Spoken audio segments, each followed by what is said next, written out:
Will this plunge us into a recession? It's quite likely to plunge us into a recession for a number of different reasons. One of the things that's unusual about what's going on is that it's both a sort of supply side shock and a demand side shock at the same time.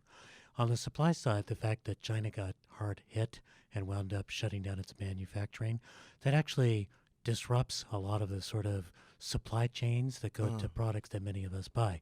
So, for example, this iPhone here, it might have been designed in California, but all of its parts were put together in China.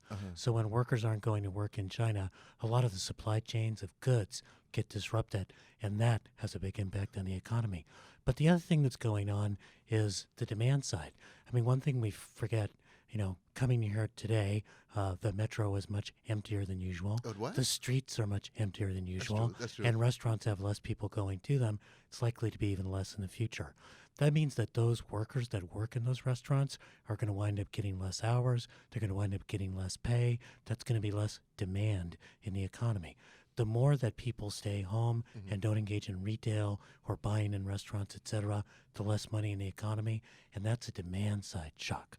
So economists right now are predicting that definitely the U.S. will go into a recession this quarter before it's done. So I hate to be the bearer of bad news.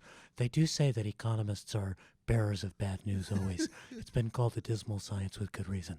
But I mean, the bigger things to think about are the way in which Chinese manufacturing goods sort of fit in to manufacturing in this country. So parts of engines and cars and all that sort of thing.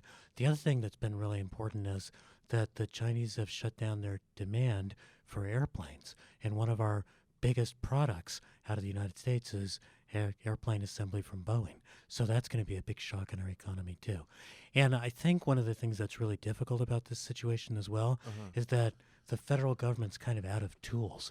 Normally, if the U.S. goes into a recession, the Federal Reserve will try to lower interest rates, but interest rates are at historic lows. Or the federal government will try to spend money, but thanks to the Trump tax cuts, which benefited the wealthy, the government has this huge deficit and pretty limited ability to spend even more money. So we're about to go into a recession without the usual tools that we've had to combat recessions in the past. I think one thing that's going to start happening is that businesses will say, maybe it's a little risky to have all of our inputs offshored someplace else, and they'll start thinking about bringing them closer to the United States.